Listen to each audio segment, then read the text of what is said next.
Salut les amis, bienvenue au domaine d'Alvaro. Nouvelle vidéo aujourd'hui.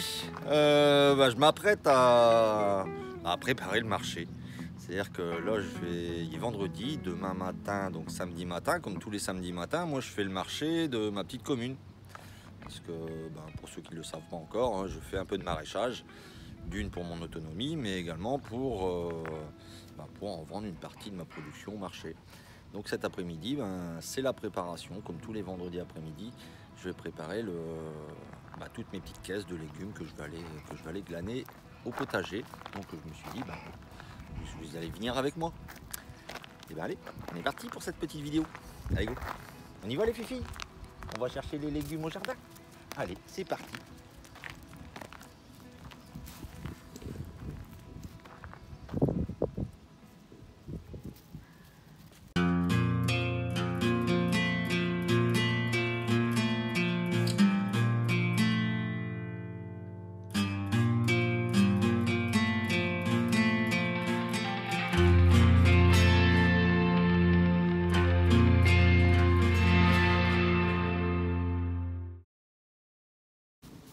Alors, me voilà arrivé au potager. Qu'est-ce qu'on va pouvoir trouver de beau comme légumes pour notre marché de demain? Parce que ça va pas être évident, parce qu'il y a mercredi-ci, j'ai eu des clients qui sont passés. Donc on a fait pas mal de cueillettes directement dans le potager. Et donc forcément mon stock a diminué pour le marché de demain. Alors qu'est-ce qui va nous rester à cueillir? Je pense que là on va pouvoir avoir encore de disponible, lorsqu'on va cueillir là juste après. On va avoir de la courgette, hein. J'ai de la courgette jaune, j'ai de la courgette verte. Je crois que je dois avoir de l'aubergine. Je pense que je devrais avoir quelques poivrons également. Qu'est-ce qu'on pourra exposer? Les haricots verts aussi. Ouais, on va se faire une petite cueillette d'haricots verts. On a de l'ail en stock, on a des échalotes. Voilà, après les tomates extérieures, elles ont tous cramé. Elles ont tous pris le mijou, donc elles sont vraiment pas belles. Donc les seules qu'il y a, je les mange moi-même. Et puis j'attends la production de la serre réellement pour dire de pouvoir en exposer au marché. Voilà, on va déjà commencer. On va aller voir le pied de courgette qui est là derrière. Vous voyez, ici là j'ai une zone, il y a un petit peu de tout. Ça c'est de la menthe qui n'a pas été récoltée, là, qui est en fleurs. Juste derrière, on a un abricotier de semis, c'est-à-dire que ça c'est un noyau d'abricot qui a été semé là. Il va sur sa 3e année. Et donc dans cette petite zone, il y a un petit peu de tout. Et au pied, il y a un pied de courgette. On va aller chercher les courgettes jaunes et j'ai vu qu'il y en avait une qui avait été oubliée, donc elle est un petit peu grosse. Mais bon, allez, on va aller voir ça. Les courgettes jaunes, allez, on est parti pour cueillir ça. Alors celle-ci, elle va être énorme. Donc moi je préfère les couper. Et je coupe à la base. Parce que les faire tourner, j'en ai vu beaucoup qui font pivoter comme ça pour l'arracher. Mais le problème c'est que sous les tiges là, de courgettes, il y a plein de petites griffes. Et souvent, on se retrouve avec des griffes sur la courgette à cause de la feuille. Et résultat, ça vous fait des marques dessus. Et quand j'expose ça au marché, c'est pas très joli. Alors, voilà. Je préfère mettre un petit coup de cutter. Et moins cutter ou un coup de couteau, ce que vous avez sous la main. Au moins, elle est libérée tout de suite. Et je viens pas abîmer la belle courgette. Alors, la première courgette, une belle courgette. Et on en a plusieurs là derrière. Allez, je vais cueillir ça. Et on poursuit juste après. Voilà. Je viens de prélever sur ce pied de courgette ces quelques courgettes qui étaient à terme. Et on va aller s'orienter sur la zone réelle courgette où là j'ai plus de courgettes justement. Où j'ai tous les pieds qui sont rassemblés là-bas. Entre deux, je suis passé, j'ai pris quelques betteraves Chioggia. J'ai tout le persil qui est là. Vous voyez la ligne de persil qui est là derrière. Ça par contre je vais venir le chercher demain matin. Aux alentours de 7 h à peu près, je viendrai faire un tour dans le jardin.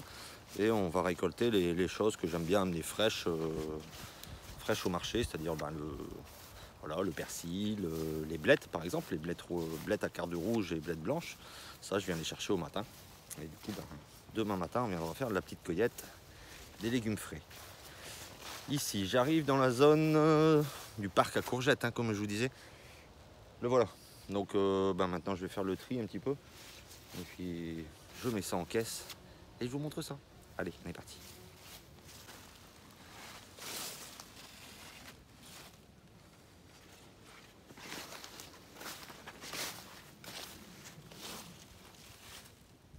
Les courgettes sont cueillies. Bah, ça fait déjà un petit peu à proposer pour demain. Et ben maintenant, on va aller se diriger en direction des aubergines et des poivrons.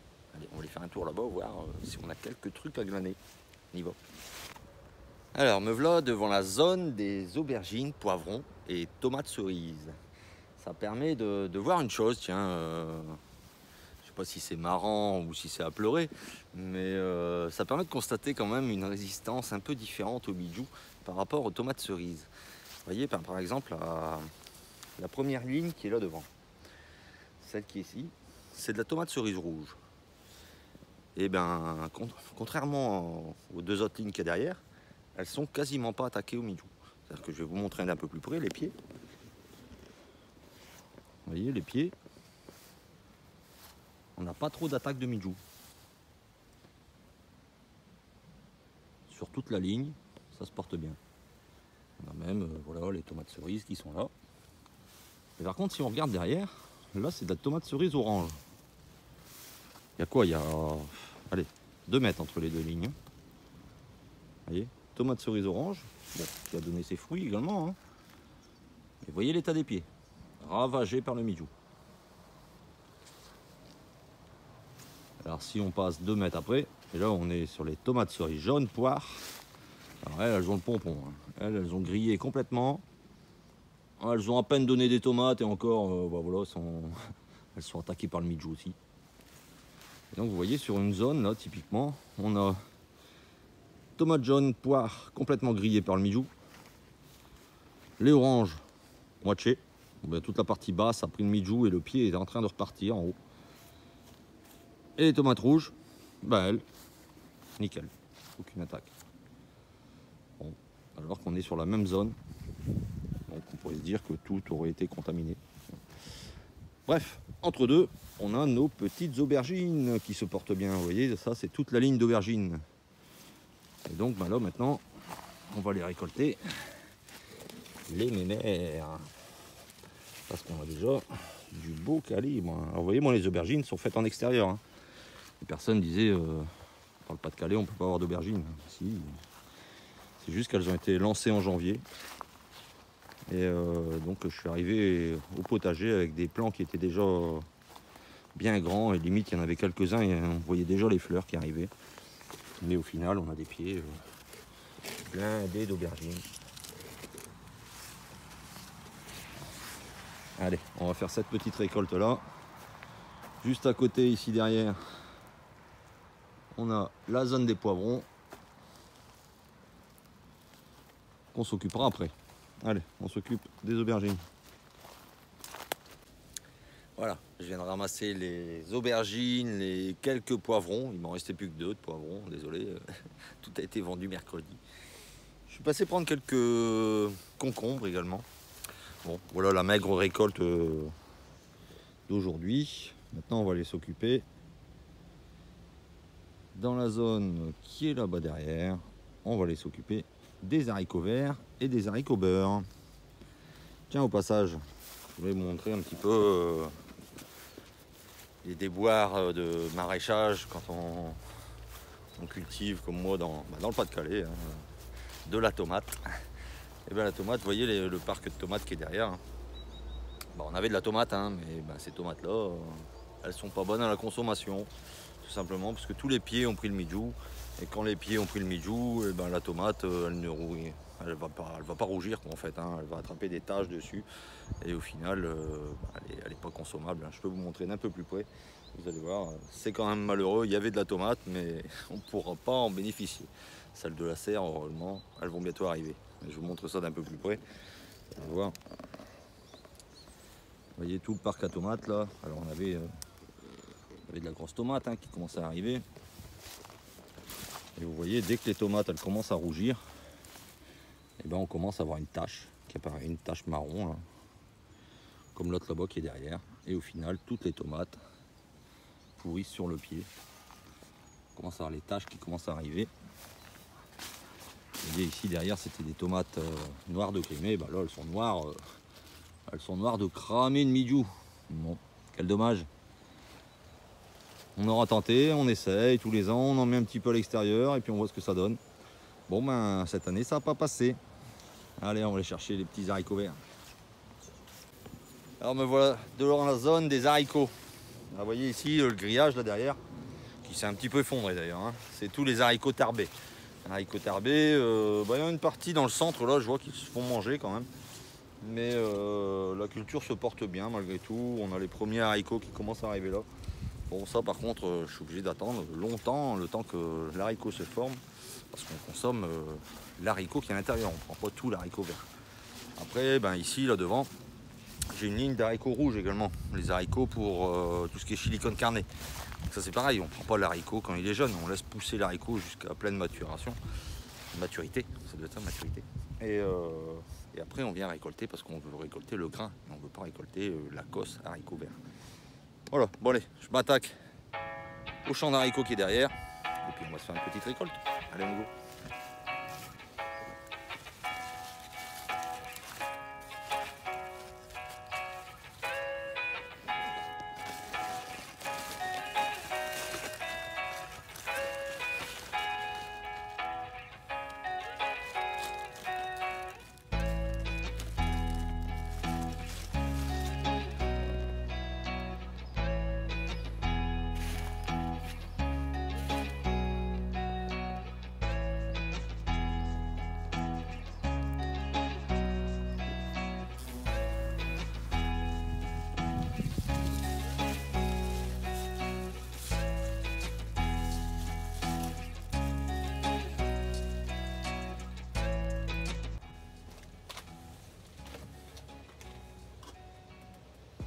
Alors me voilà rentré avec ma récolte d'haricots verts et haricots beurre. Pour moi je vais pas au marché directement avec mes petites boîtes d'haricots verts ou haricots beurre comme ça. Je me prépare des petits sachets en avance. C'est-à-dire que moi je fais des portions de 500 grammes. Là je vais prendre des petits sachets. Je les prépèse et comme ça bah, déjà je sais avec combien de sachets de 500 grammes je pars au marché. Et en même temps c'est plus pratique pour les gens, au moins comme ça ils prennent directement 500 grammes ou 2 sachets et ça leur fait 1 kg. Et on n'est pas obligé de peser en plein milieu du marché. Autant discuter, et on est toujours mieux qu'à peser des légumes. Donc voilà, là je vais préparer les petits sacs et puis au moins comme ça permet de voir aussi combien j'ai récolté d'haricots verts. Sachant comme je vous disais que j'en ai déjà vendu la semaine dernière, j'en ai revendu ce mercredi. Et puis bah voilà, ça continue encore à donner. Allez, on va se faire les petits sacs. Donc là j'ai ma petite balance là, qui est réglée sur 500 grammes. Et puis je vais faire mes petits sachets. Tiens, maintenant que j'y pense, ça permet de vous parler aussi d'un autre truc. Vous vous souvenez, dans toutes mes anciennes vidéos, j'avais souvent mon téléphone qui se cassait la gueule. Chaque fois qu'il y avait un coup de vent, hop, le bazar il tombait. Et j'ai un nouveau partenaire qui m'a contacté, qui m'a envoyé un pied.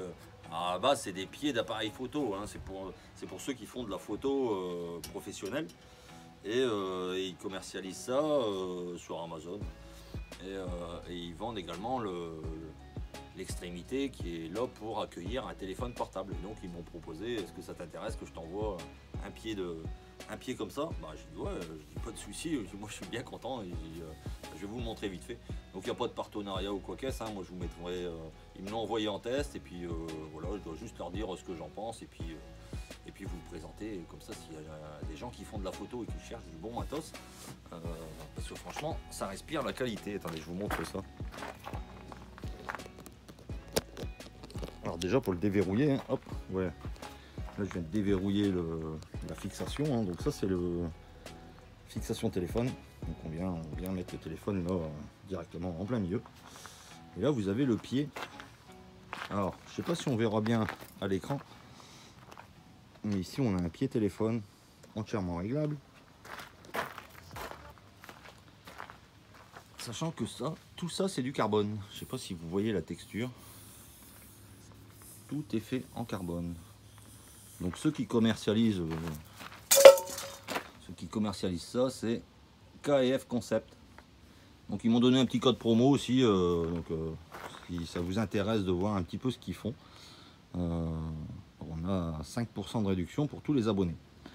Bon allez, c'est pas tout ça, mais j'ai encore mes haricots verts à faire. Donc allez, on va surfixer. J'aime bien parce que le truc, il y a même la petite bulle et tout. Donc, ah c'est pas mal fait. Allez, je refixe ça et on est reparti. Voilà, après cette petite entracte publicitaire pour mon pied de photo, pied d'appareil photo, c'est pas tout ça, mais on va s'occuper de nos petits haricots verts. Et voilà, allez hop, 500 grammes, je mets ça dans un sac et au moins les portions sont déjà prêtes. Allez,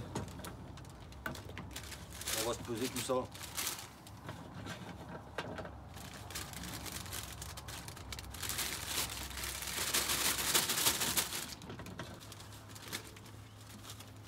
Ça a vraiment une belle couleur, hein, les haricots beurre. Là. Couleur du soleil. Ouais, soleil qui nous manque un petit peu dans le nord. Hein. Franchement, depuis que je suis rentré du périple, là, ça fait 15 jours qu'il pleut. Bon, on a pris 2 jours là, de soleil, là, hier et avant-hier. Aujourd'hui, il pleut. Bon, la semaine prochaine, il nous prévoit une amélioration. Mais je peux vous dire que les 15 derniers jours, cafard du sud. Hein, vous m'avez tous montré des beaux coins de France avec de la chaleur.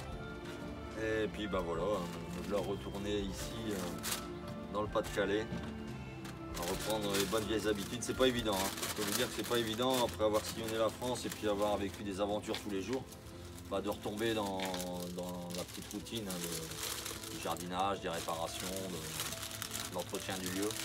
Un peu de nostalgie quand même. Hein. Là, je vous cache pas que je reprendrai bien la moto et repartir là pour un mois. Hein. Bon. Il faut savoir aussi reprendre le quotidien pour pouvoir ressavourer une prochaine aventure. J'espère avoir l'occasion de refaire un même périple. Bon ben voilà, j'arrive au bout de mes haricots. Ça c'est pas mal. On va faire le tri et voir combien j'ai récolté au total.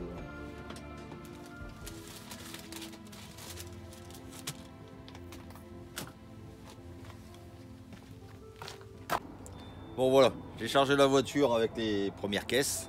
3 kg d'haricots verts, bon j'en ai déjà vendu pas mal, hein, ça ira bien pour ce marché-ci. Là j'ai pas grand chose à exposer cette fois-ci. Bon, ce sera un petit marché, mais ça va. J'ai bien vendu la semaine dernière et puis il y a encore d'autres productions qui vont arriver pour la semaine prochaine. C'est ça aussi, hein, le fait de faire du maraîchage, c'est pas comme quand on cultive pour soi-même ou pour sa famille. On est obligé d'avoir des récoltes toutes les semaines, il faut alimenter l'étal du marché. Donc on ne peut pas se dire, tiens, je récolte mes courgettes cette semaine et puis voilà, je suis tranquille. Non, là, il en faut toutes les semaines. Après, ben voilà, c'est un petit peu comme ça pour tout, pour le persil, pour l'ail, pour l'échalote, pour tout ce qu'il y a dans le jardin, ben, il faut assumer ça de façon régulière et en quantité. Donc ça prend un petit peu de temps. Maintenant, je vais aller nourrir les animaux. On va s'occuper un petit peu d'Alvaro Easy, voir les fifis aussi, la petite gamelle du soir. Et puis ben, on se reprend demain pour aller faire les dernières récoltes et l'expo au marché. Allez, c'est parti.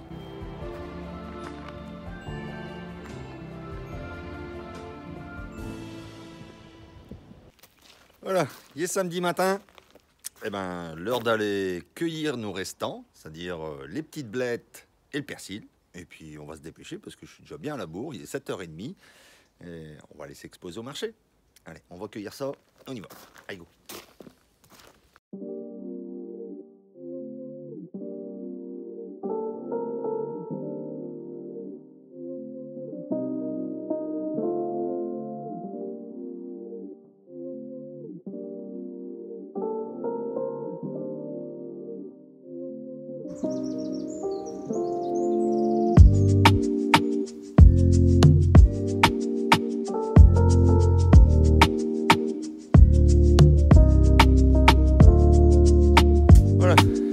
Sont cueillis, le persil est cueilli, une belle caisse. Bon, j'en ai pas pris de trop non plus parce qu'après les blettes, si je les vends pas, eh ben c'est plus consommable. Hein. Arrivé ce midi, même ce soir, elles vont être déjà toutes défraîchies.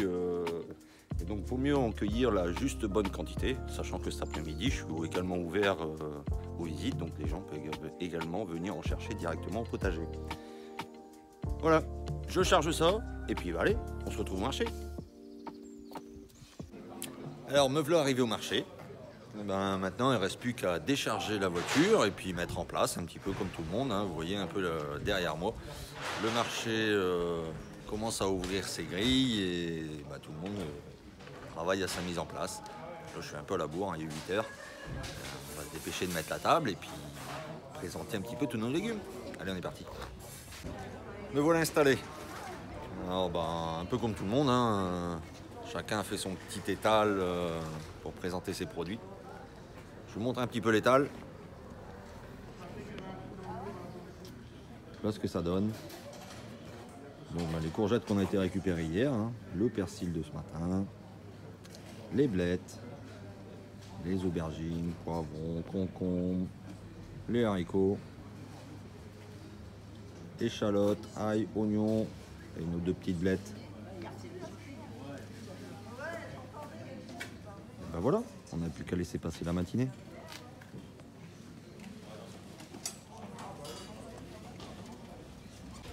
Voilà, le marché se termine.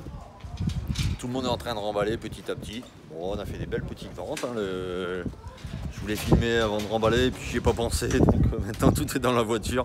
Bon, les 3 quarts ont été vendus. Il me reste un petit peu d'aubergines. Les aubergines ont moins fait fureur. Mais sinon on voit déjà dans la voiture, on a vendu tout ce qui est haricots. Il nous reste quelques courgettes. Les blettes, il ne reste plus qu'un paquet. Voilà, allez, on remballe, on va à la maison. Et ben me voilà rentré. Bon, c'était un bon petit marché. Quelques passages, hein. Il n'y a pas eu énormément de foule aujourd'hui. Mais bon, ça va, on a quand même bien vendu. Alors bien vendu, qu'est-ce que ça s'appelle bien vendu? Et ben on a vendu déjà les 3 quarts de son stock. Donc moi déjà, pour moi déjà ça c'est bien vendu. Après les montants sont jamais assez. Vous savez, quand on commence à cultiver en maraîchage, faut pas s'attendre à faire fortune. Là, vous voyez, les marchés comme ça, en moyenne, on va ramener entre 100 et 150 euros au maximum. Enfin, ça dépend ce qu'on va vendre. Hein. Et vous voyez, moi, ce matin, ça a dû tourner aux alentours de 80-90 euros de ce que j'ai vendu ce matin. Donc, c'est pas avec le maraîchage que vous allez faire fortune. Par contre, vous allez passer énormément de temps. Parce que le maraîchage, ça prend du temps. Après, il n'y a pas que ça à voir. Moi, le maraîchage est aussi dans un but d'autonomie. Donc, tout ce que j'ai au jardin, c'est dans le but de ne pas devoir aller l'acheter directement au supermarché. Donc c'est déjà dans un premier temps un but d'autonomie. Après, il y a tout mon surplus. Je génère du surplus volontairement pour pouvoir justement l'échanger. Voilà, si j'ai besoin d'un poulet rôti, il faut que je vende quelque chose, que j'ai un petit peu d'argent pour aller acheter un poulet rôti. Quoique j'ai des poulets, c'est un exemple. Voilà, donc là maintenant je suis rentré, il est samedi après-midi, donc moi tous les mercredis après-midi et samedi après-midi je suis ouvert. Et donc les clients peuvent aussi venir cueillir directement leurs légumes au potager avec moi. Et je remets une petite étale que vous voyez peut-être derrière moi, je vous montre ça un petit peu mieux. Une petite étale avec les différents produits qui ont été cueillis et qui ont été vendus ce matin. Et ensuite, si les personnes ne trouvent pas ce qu'elles ont besoin, et après, on va monter directement au potager pour aller les cueillir avec eux. Voilà, j'espère que cette petite vidéo explicative de ma façon de fonctionner sur le maraîchage et mon marché quotidien, hebdomadaire, c'est ça qu'on dit pour toutes les semaines. Voilà, vous avez vu un petit peu ce que je fais en termes de maraîchage. Bon là, on n'avait pas grand chose à vendre, hein, mais on a quand même fait un petit marché. Et puis le principal est de pouvoir discuter aussi avec tous ces gens de la commune. Parce que créer du lien, voilà, pour moi c'est aussi important que de vendre du légume. Voilà, il ne me reste plus qu'à me mettre dans un hamac et puis attendre le client. Non, je pense pas que ça va le faire comme ça. De toute façon, vous voyez ce qu'il y a derrière moi. Eh ben ouais, je suis en train de rentrer le bois pour l'hiver. Parce que c'est ça aussi, faut commencer à préparer l'hiver. Donc je vais me mettre au boulot. Et je vais vous dire à bientôt au domaine d'Alvaro. Et on se revoit bientôt pour une nouvelle vidéo. Allez, ciao, ciao.